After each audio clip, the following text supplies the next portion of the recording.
you will have heard people talking about how community-minded Japanese people are, or how group-oriented people are in Japan. And if you put down roots in Japan, and like I have with building a house and having my own home in a neighborhood, then you will have to think about how your actions affect the people who live around you. Considering how your actions affect people around you is definitely something I've developed over the years here. Not perfectly, that's for sure. I still get it wrong all the time. But yeah, so that muscle is a lot stronger than it was before, that's for sure. こんにちは皆さん。ビジネスへサクセスジャパンのポッドキャストへようこそ。Hello everyone and welcome to the Business Success Japan podcast. This is your host, Liddy Buchelman. This podcast is made for those who want to develop or strengthen the communication skills, cultural savvy, insights into current trends and conditions, and mindsets that are essential in a Japanese business environment. The helpful, practical suggestions and engaging insights offered here provide listeners with the in-depth cultural context to achieve their own version of success while collaborating with Japanese counterparts. Today, I get to share a conversation that I had with Jayne Nakata. Jayne is the creator of PodLauch with Jayne, which helps podcasters around the world to launch and run their own show. She is also the award-winning host of the #1 podcast for international women living in Japan, Transformations with Jayne. Originally from New Zealand, Jayne has lived in Fukushima, Japan for nearly 20 years. Because of this, she has a wealth of experience for anyone hoping to live, work, start a business, or raise a family in Japan. But we'll hear much more about this in Jayne's own words later on in the episode, so be sure to stick around to learn more.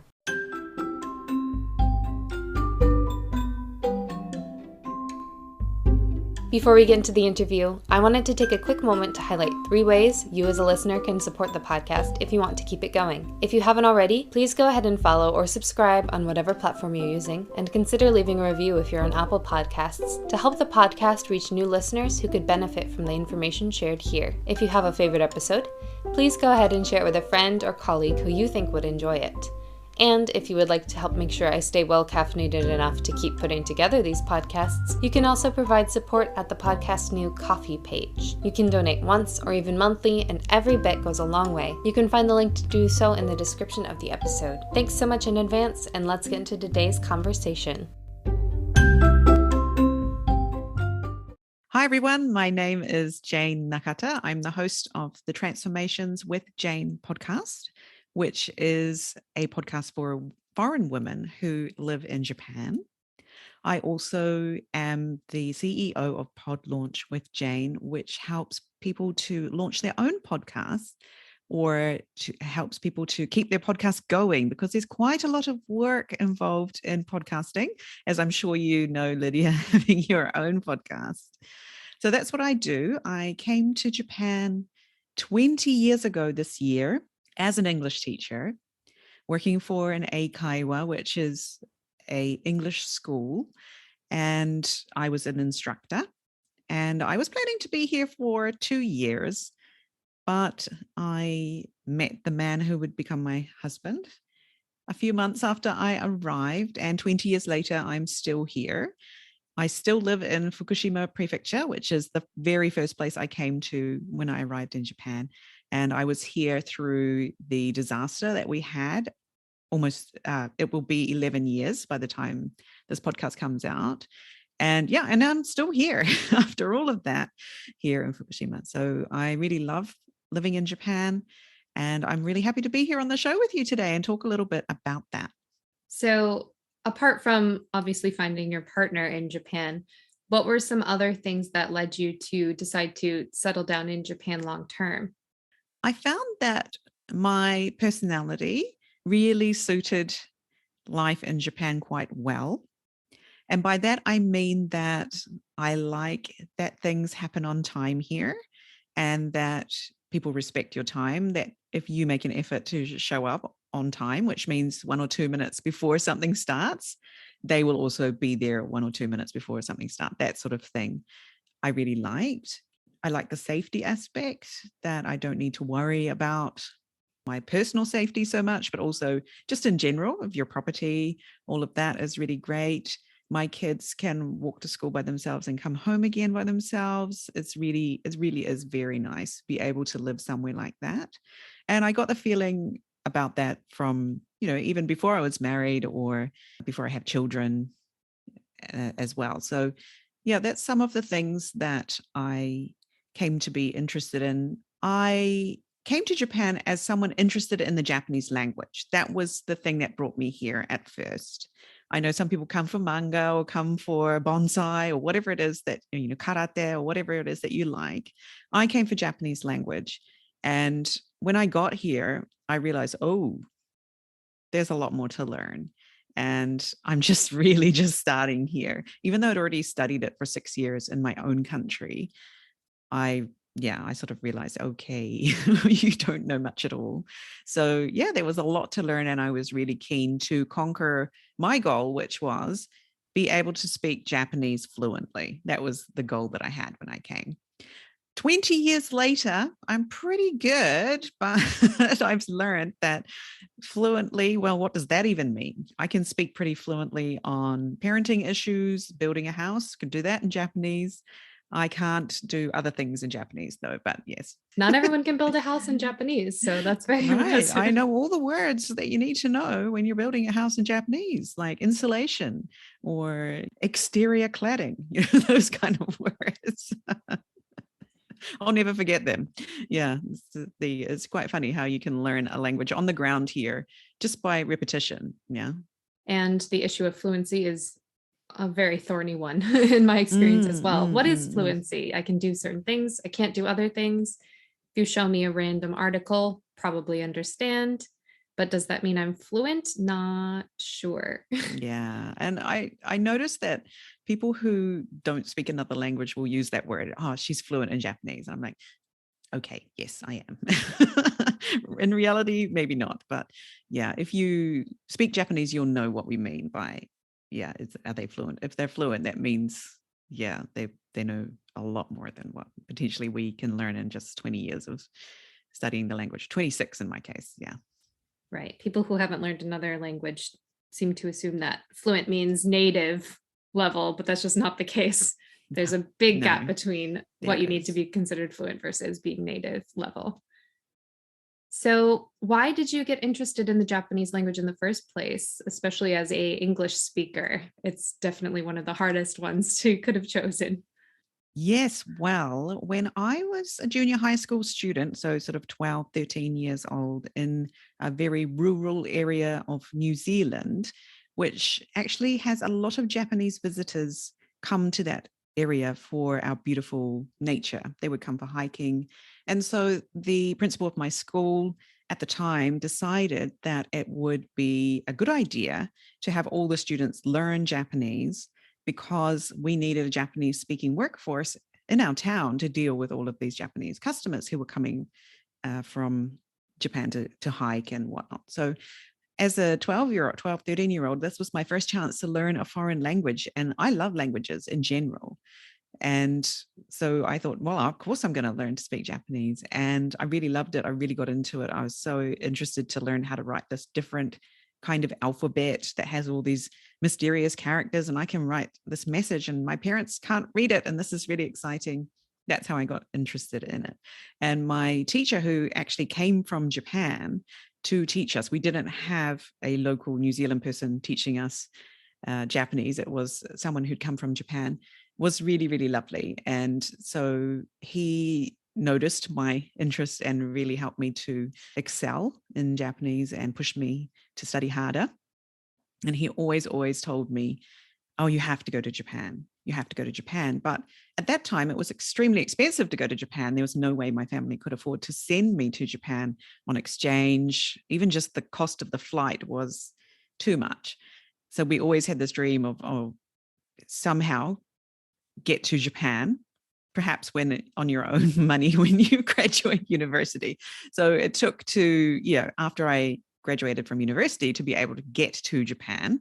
And so I decided to come over as an English teacher and tick off that box of learning to speak Japanese fluently. And I was actually reunited with my Japanese teacher a couple of years ago because I lost track of him after he left New Zealand.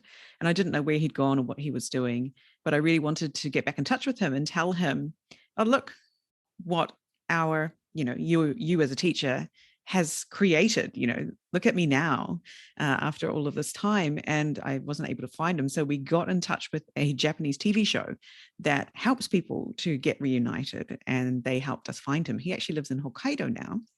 And yeah, we got to go and see him, and it was really lovely. It's wonderful that you got to have that full circle experience and you got to have a television show help you make it happen. Yeah. And yeah, I got to introduce him to my husband and my 2 children, and he was just blown away that, the effect of teaching Japanese to someone can have on the trajectory of their life, right? Yeah, you never know where people you interact with will end up and what it has to do with you and what you've done for them. So that's great.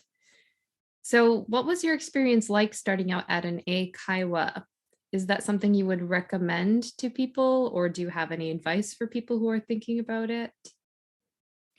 Eikaiwa there are lots of different kinds of eikaiwa, but I was working at one of the biggest chains in Japan, and that was very well organized, and I really appreciated that, just arriving off the plane and not knowing where to go, what to do. And they teach you a very standard way of teaching lessons. So a not very nice way to say it was be the McDonald's of English language teaching. But if you're here to enjoy Japan and you want to have a job where you don't have to be always thinking about, oh, how am I going to do this or how am I going to do that, then that's all provided for you, then teaching in one of the big chain schools could really work for you.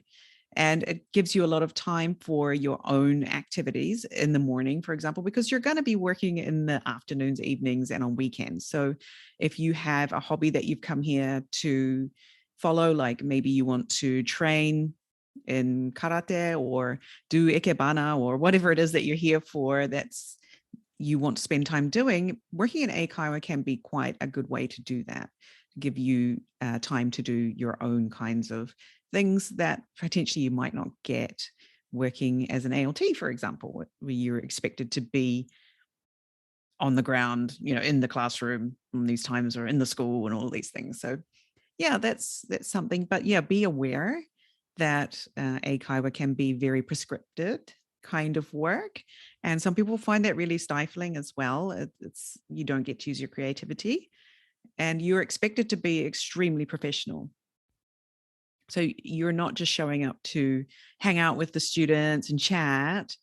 You are expected to act like a business professional and show up wearing a suit and tie every day and on time, and your lessons will finish before the bell goes, all this sort of thing. So if that's not you, then there may be something better for you in Japan rather than working at one of the big chains, even if the salary is kind of a little bit more attractive at some of the bigger chain schools, I think. Yeah.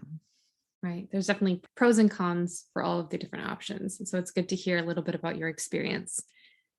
So what is it that you do now that that's kind of in your past? Yeah, so I'm a mother of 2 children, and it's pretty hard to be an English teacher in a big chain school because you need to be at work in the evenings and on weekends, which is when most of the parenting duties happen. So yes, I sort of phased out my work as an English teacher. And as becoming a parent and being at home alone with 2 children not in Tokyo in Japan. So where I live in Fukushima is quite a small town. There are no other foreigners around me for a good in a good 2 or 3 kilometer radius at least.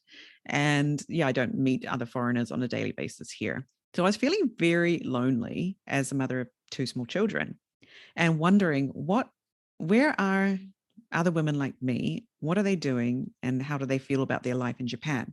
So I went looking for a podcast I could listen to that would help me feel less alone, and I couldn't find one. So if you can't find what you're looking for, you create it, is my motto. So I created this podcast, and that has been the sort of starting point of what I'm doing now, which is helping other people to start their podcasts, because there's a lot of things that need to happen to put out a podcast, and it does trip people up, does stop them from doing what they want to do. And there's also a lot that needs to be done to maintain a podcast, almost as much as there is to get it going in the first place. So I help people who already have an established business to create a podcast that supports their business, but so that they don't have to actually do all the things themselves to keep the podcast going. And yeah, this was not something I expected to be doing. But 2 years ago, when COVID kicked off, podcasting really started to boom. And because I'd already been doing it for 4 years by then, a lot of women around me looked to me and said, help, I want to do this thing you're doing, but I don't know how to do it. I'm already very busy with my successful business. Can you help me? Can you show me the shortcut? And someone said, can I pay you to do this? And I was like, me? Who, me? You're going to pay me to do this? What do I know? And nearly said no to my very first customer, actually. I was actually going to write back no. And I just thought, hang on a minute. You are working from circumstances. So my circumstances at the time were that we were supposed to be living in Sweden, but my husband's company had sent us back to Japan. We were living in a temporary housing, which is very much like where you live right now, Showa era, no internet connection. And I had no way to do the work that someone was asking me to help them with. And then I thought, well, there are ways around this. So I went and used the Wi-Fi from Starbucks or 7-Eleven or whatever to get online to do the work I needed to do. And that was the start of my business as it is today. And we have more than 10 shows that we're managing at the moment. And yeah, launching more new shows every month and helping more and more women, especially, to get their voice out there into the world. And if you look at podcasts in general, you'll see that women are underrepresented in podcasting. And anyone who says needs to go and look harder, because it's definitely the case with fewer women podcasting, but more and more are starting to. And I want to encourage more women to do it and to get out there and give it a go and help people, like change people's lives. Podcasts change people's lives, right? You would not believe some of the amazing stories that I've heard from people who've even just listened to my show and have made a choice that has changed their life trajectory. So yeah, I really want to help more people do that as well. Right. Podcasts are just such a great way to expose yourself to more ideas, more different ways of thinking. And because you're only listening, you can get more of that as opposed to having to sit down and read something.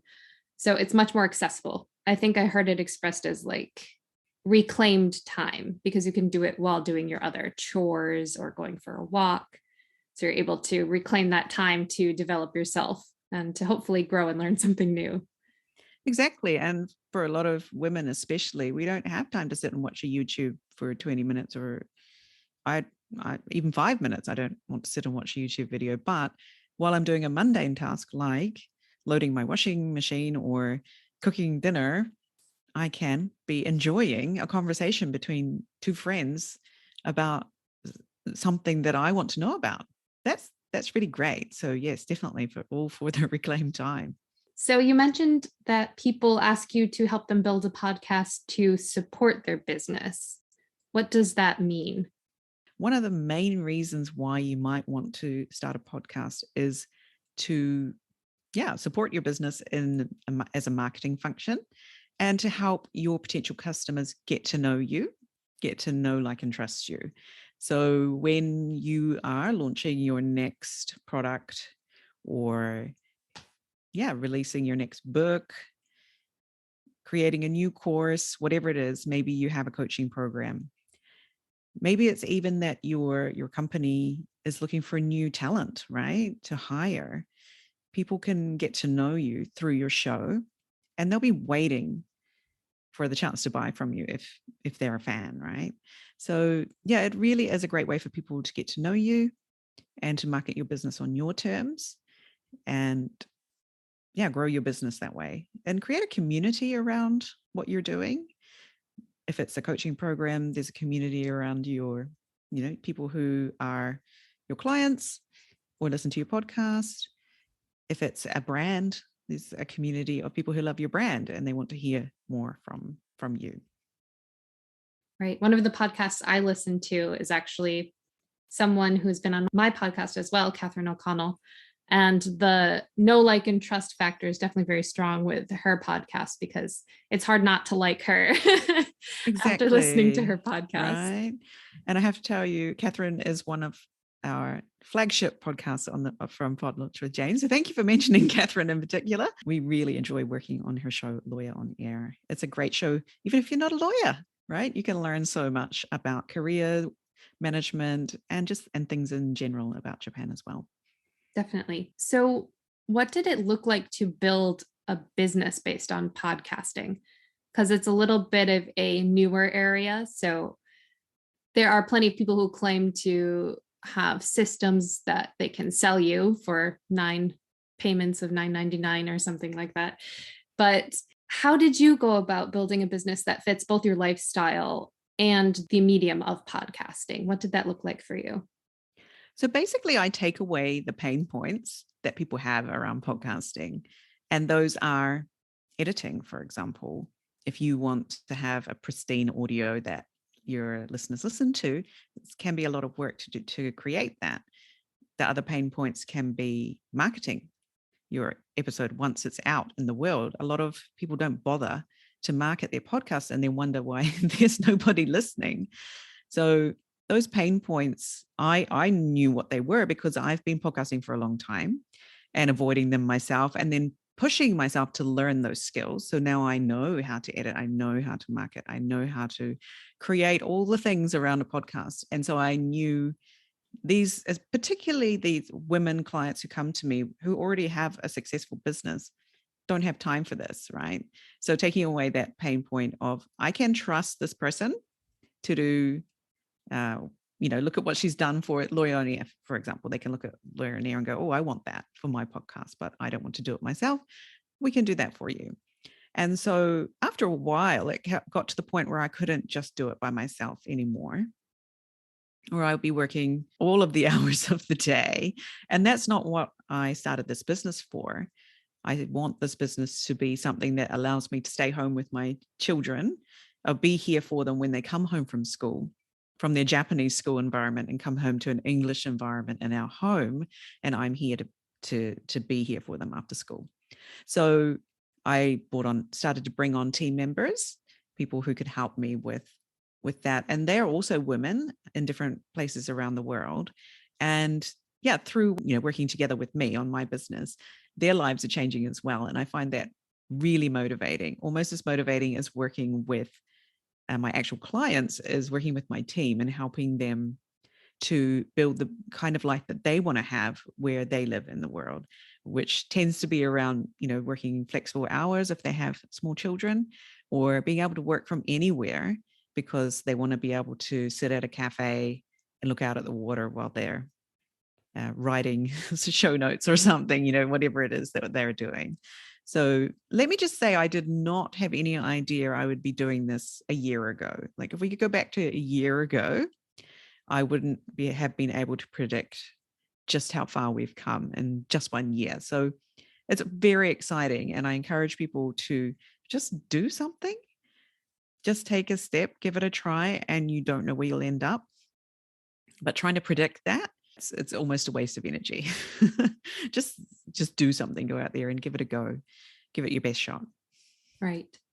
And it's easy to get very much in your head about trying new things and wondering if you'll fail. But if you fail, the result is that you've failed. There's nothing really after that, unless it's somehow something that you can get sued for, which you should probably be a little bit careful about in the first place. But if you fail, that's it. You learned something new and you can move on. Something. It's not the end of the world. Yeah, well, they say you're either going to get the result you want or the lesson you need, right? So if you fail, you're going to get a lesson around something, and take that with you as you move forward. Yeah, even though it's not great, right? It's not great to fail. It's not fun, but no, it's not fun. But there's always something to learn from. That's for sure. So what does it look like for you to build and maintain a team? Because you've said that they're all over the world. So I'm sure that managing a remote team or hiring a remote team has its own challenges. Yeah, so I probably didn't do the the best or the accepted way to hire people. I asked trusted people, do you know someone who can do these things? This is what I'm looking for. And very quickly, I found the people that I wanted. I'm always on the lookout for people in my community or, around me who I think have the skills, but don't necessarily believe in themselves that they could be doing this. And one of my team members is in New Zealand, and she is the relative of a friend. And when I heard about her, I was like, introduce her to me now. And I got her on my team. And she just needed a chance, right? To be able to start doing this kind of work. So it's been really, really fun to do that. Another person on my team, I knew them. They've been a guest on the show. When I heard about what they were doing, I was like, oh, please, I hope she can come and work for me at some time in the future. I'd really love to have her on the shows, have her working on shows with me. And so, somehow that's worked out as well. And another team member who does editing for me, I just heard that she'd been treated very badly by some other people she was working for. And I thought, well, maybe she can come and work for me and we'll let's not do that, right? So somehow it just, in that respect, that all worked out. As for having people around the world, I decided that I didn't want to have everybody in Japan. And the reason for that is, look, I experienced 3/11. When I say 3/11, I mean the triple disaster that happened here in Tohoku with the tsunami and meltdown at the power station in my backyard, right?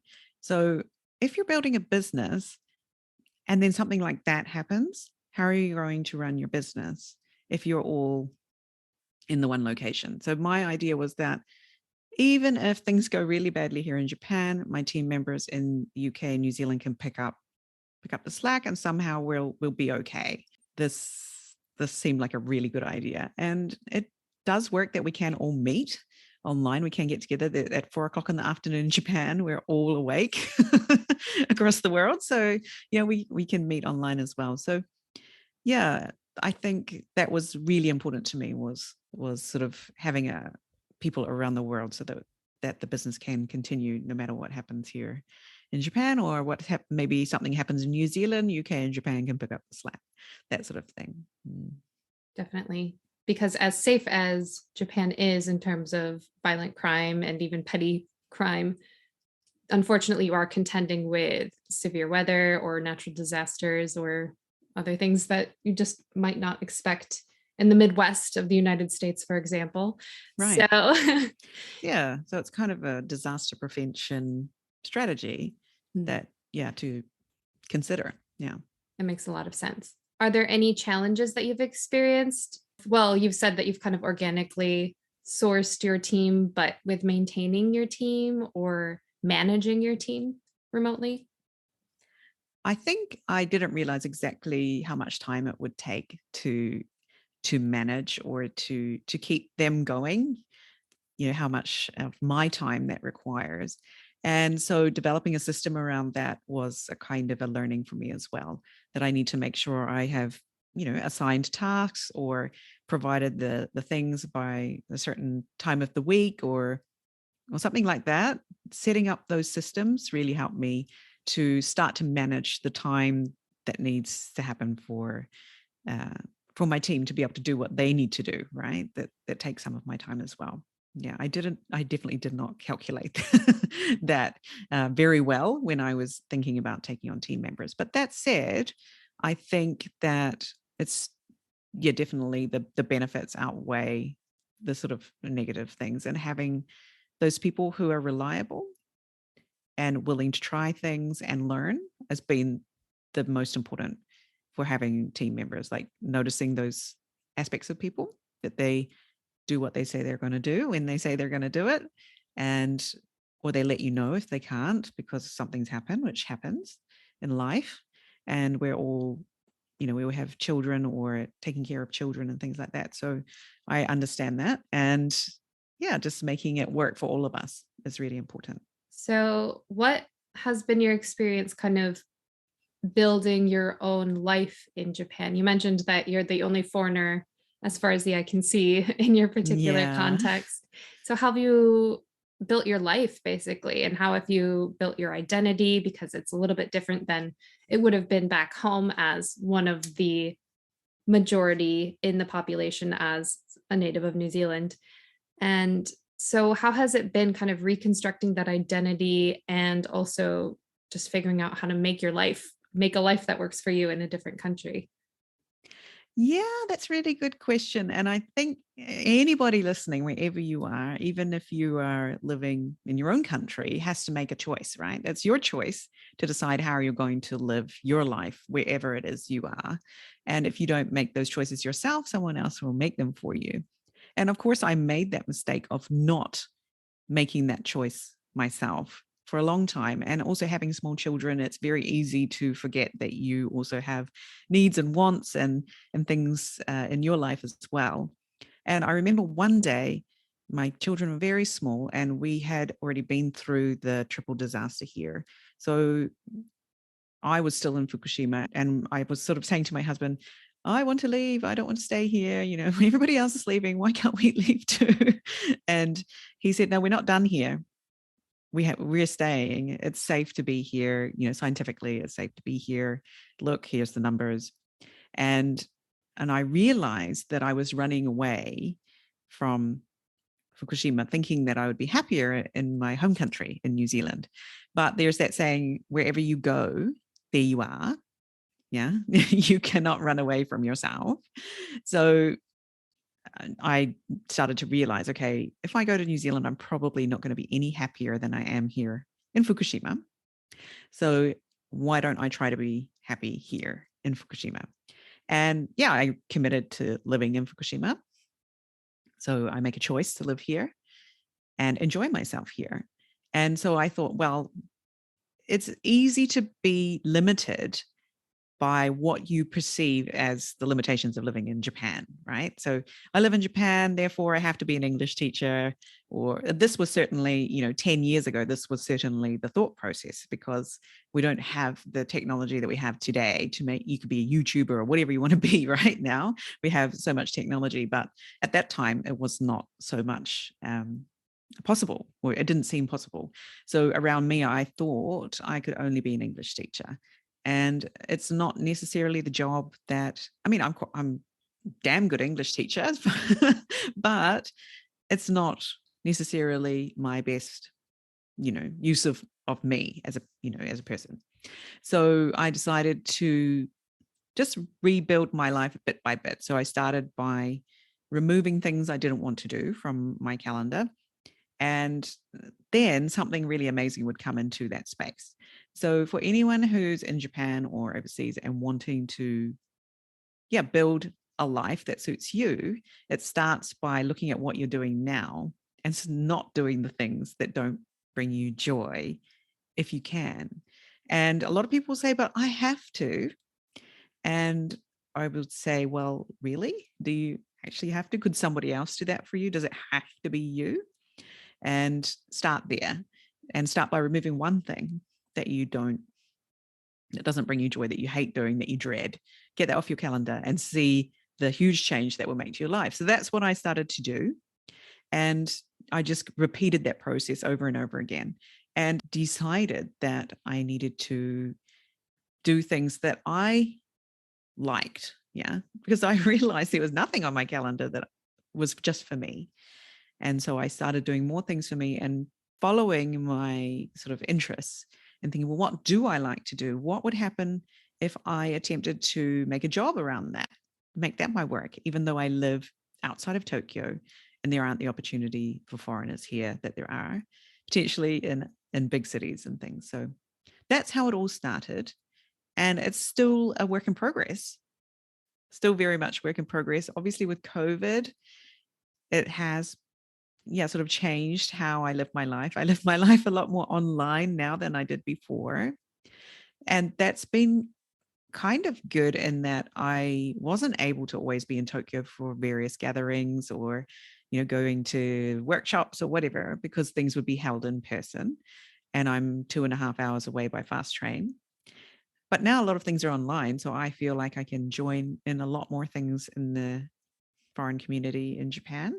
And so in that respect, I'm also a lot happier I can be part of things I don't need to be in Tokyo for. So that's really great as well. That's sort of, I think we have to always keep changing and because we change as people, right? As we grow, as we learn new things, keep changing. What does it look like for me to enjoy my life in Japan today?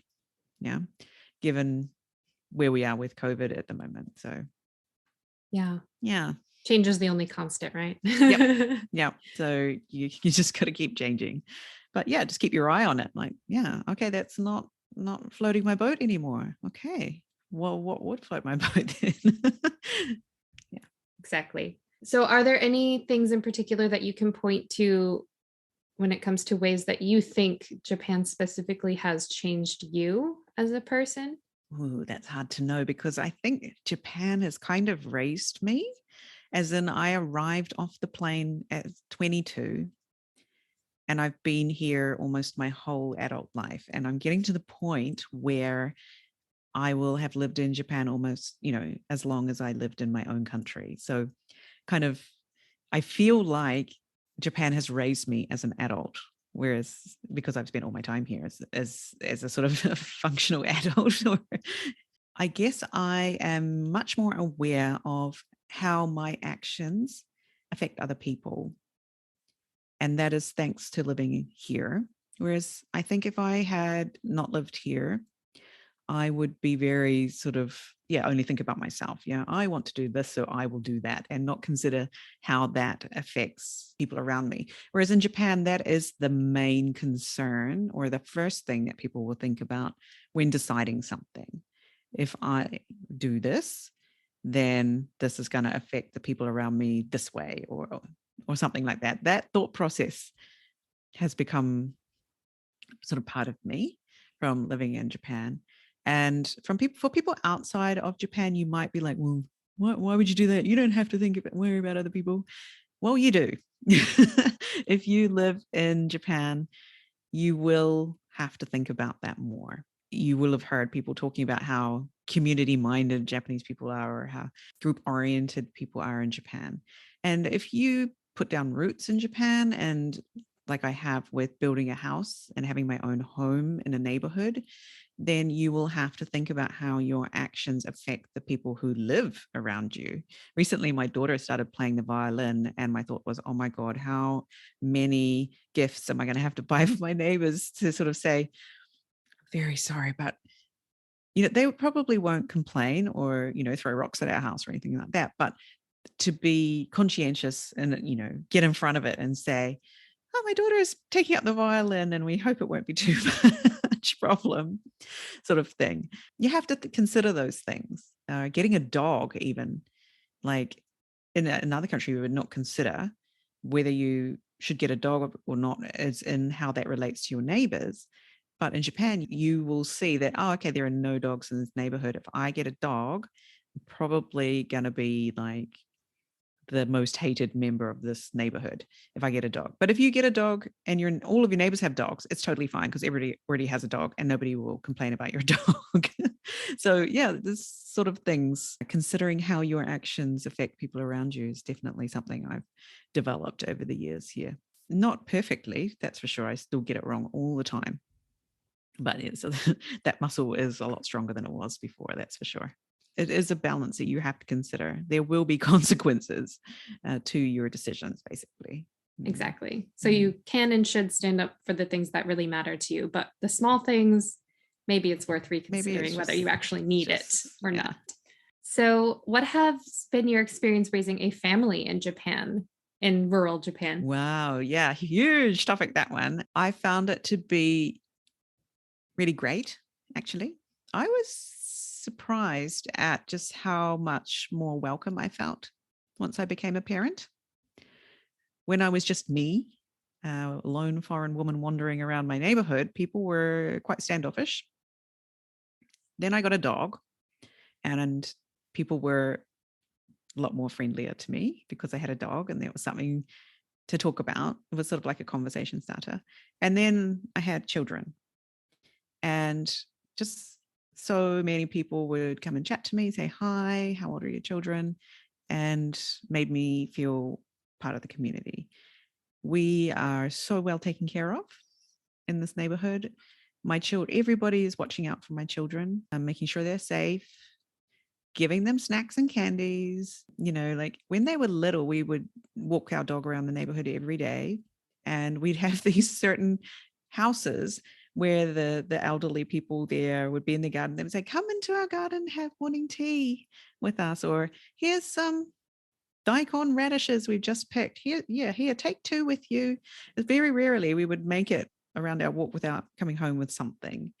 We've made so many friends in our neighborhood through that. Just recently, we were wandering down the road, and this woman was chasing us and saying, hello, hello. And we were like, oh, what's wrong? Have we dropped something? And she was like, I have been watching your family walk past my house for the last 10 years. And I've wanted to come out and say hello. And I've never had a chance, but I hadn't seen you for a long time. And then I saw you again today. So I just had to come out and say hello. And I was like, wow. You might think that's a bit stalkery, but that, like I knew, her house. I walked past her house every day for years. And then she said, would you like some haksai, which is Chinese cabbage? And we were like, of course you have to say yes, right? You can't just say, no, we don't want your Chinese cabbage. Of course you have to say yes. So she goes, oh, your husband better come because it's quite heavy. And so she gave us this, it was like a 5-kilo haksai, massive, like bigger than my head cabbage. And we had to carry it all the way home for the rest of our walk. You had to take turns. It was so heavy. Most of stuff like that happens here. And I just really can't imagine that happening back home where I'm from so much. So yes, I feel very taken care of by my community here. That we've stayed in the same house for the last 10 years, and all of that really helps. And yeah, when you do decide to put down roots into the community in somewhere, I think you can be really rewarded with some really nice relationships as well. So are there any things that you would like people to know who may be considering raising a family in Japan? I mean, it does depend on sort of who you're raising the family with. Like if you're 2 foreigners doing it, or one Japanese partner and one not Japanese partner. In my case, my husband is Japanese, so we did have quite a considerable difference in the way that we were raised ourselves and our assumptions about how our children would be raised. But it was quite obvious to us that there were those huge differences. So we did discuss things, and perhaps if you were maybe 2 Americans, you might not, and then clash, right? Because you would just assume, oh, you're American, I'm American. Of course, we're going to do X with our child. So it is a great way to have communication around how you're going to raise your child. Are you going to do it the Japanese way? Are you going to do it the New Zealand way? Or are you going to do it a hybrid?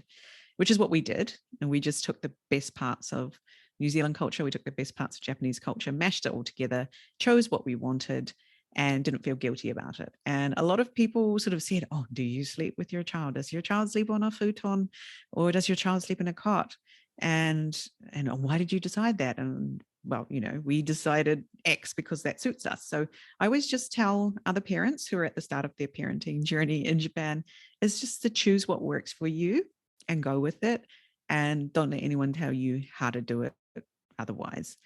So a lot of Japanese parents will ask me, oh, how is it that your children go to bed at 7:30, for example?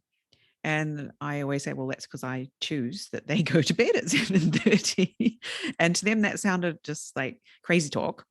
But when I explained how I actually make that happen, they were like, wow, so I have to choose that they will go to bed at 7:30 and make our schedule work like that. So yeah, it's up to you how you decide to do it, and that's okay. Yeah.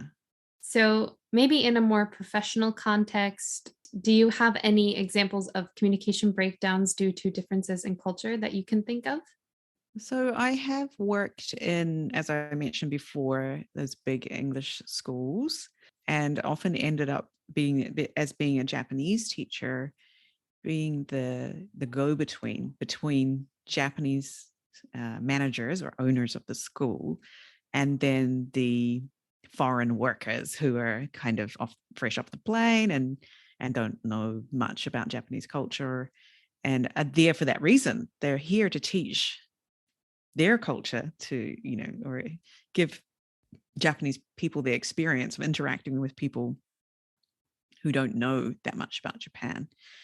And yeah, so having that sort of being in that midpoint between the two camps, the Japanese side and the foreigner side, and having sort of 20 years of experience in Japan, I can see now both sides of the conversation. But I too once was on the fresh off the plane side and was very much just thinking about myself and me, myself, and I. And I want to take a holiday next weekend because I want to go to Tokyo, because I want to see my friends. Whereas the Japanese side would be, our students are our number one priority, and we always put them first. And we are not going to give you a day off to go to Tokyo because XYZ, something that is nothing to do with you and wanting to see your friend and all of that. So yeah, navigating that sort of assumption that me, myself, and I is the most important versus that group orientation on the other side has been probably one of the trickiest things. And helping foreigners to get to see that, oh, actually, it's not all about you is really quite tricky at the start. But yeah, you do get the hang of it, even though it can be very frustrating to go through that process of realizing that you are not the center of the world. Especially since a lot of those people, they're young and maybe it's their first job, not in every instance, but that it tends to trend to the younger, less experienced group. So in general, there's just a larger learning curve, but then there's also having Japanese expectations on top of it that makes it even steeper. And some people don't realize that they're working in a Japanese company when they are working in these big eikaiwa firms, and that you do have to consider other people. And I'll just tell you one quick story, and it's just so silly and funny that, and now that I think about it, it's like, how did that even happen? But sometimes students would bring us souvenirs when they've been on trips, right? And the Japanese staff would always make sure that everyone got one cookie or one biscuit or, whatever it was, that everyone got to try something. But sometimes they didn't have a chance to do that because they were busy or whatever. And sometimes this like big tray of shoe creams, like we're talking, so like pastries with cream in the middle, would end up in our teacher's room. And some teachers would just eat 2 or 3 because they were like, oh, these are delicious, I'll have another one, without even considering whether there was enough to go around for everyone.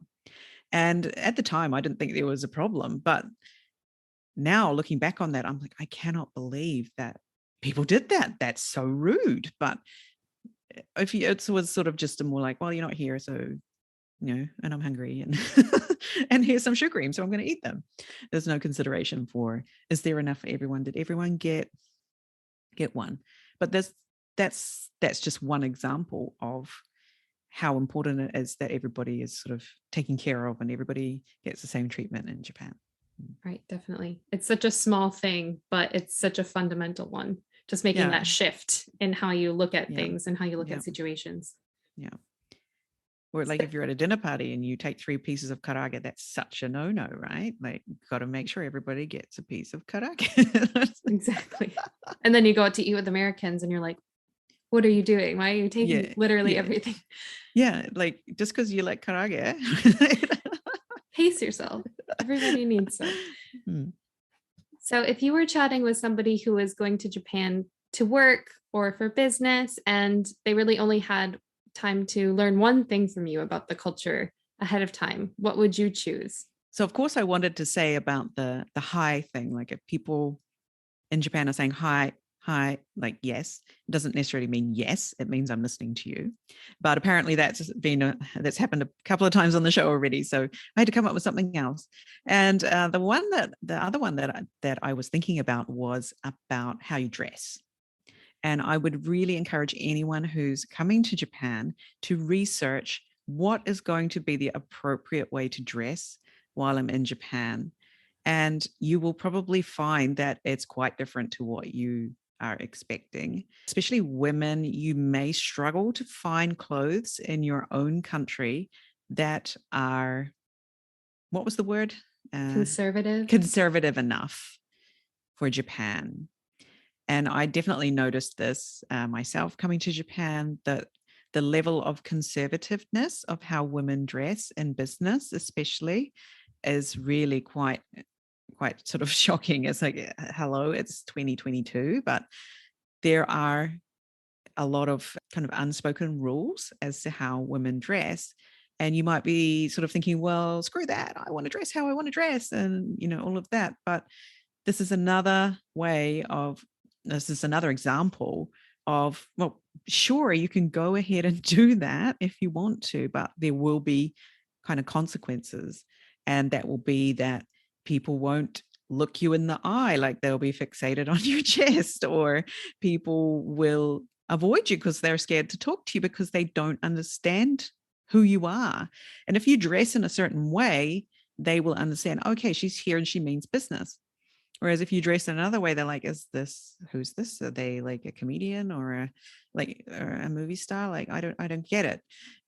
They won't know how to deal with you if you're not wearing the right uniform, whether it's a proper uniform or an informal uniform. And if you're a parent in Japan, there's the parent, there's the mum uniform. Yeah, everybody has a uniform in this country of some sort. So yeah, I'd really encourage you to sort of do some research and find out what that might be and how that's different to what you were expecting. Right. You can definitely pick and choose what rules you want to follow, but you need to be aware of the rules. Yeah, and make those decisions with that knowledge instead. And for guys as well, right? You perhaps in your own country, it's okay to wear chinos and like a rugby shirt, we call it in New Zealand, like some sort of sportswear or whatever.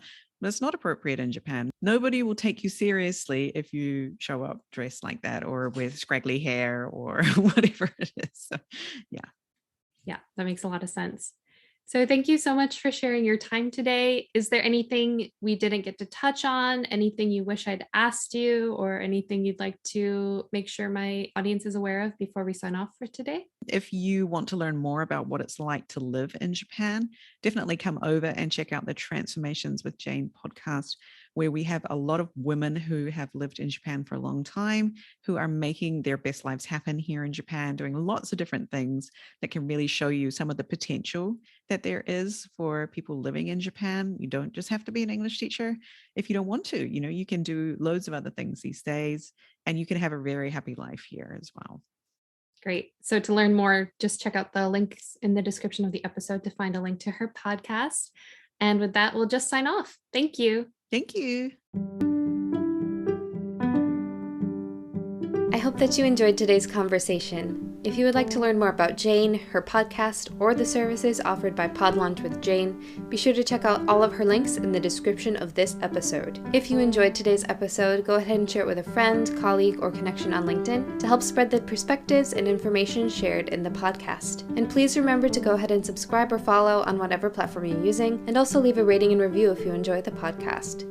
If you would like to support the podcast, please check out my link to the new coffee page to keep me well caffeinated and making content. As always, feel free to email me at businesssuccessjapan@gmail.com if you have any other questions, comments, or suggestions for future episodes or interview topics. I'd love to hear from you directly, so if you would like to leave a voice message, you can find a link to do that in the description as well. But for now, remember that the more you learn, the more confident you will become as you explore all of the opportunities Japan has to offer you. Until next time, mata kondo.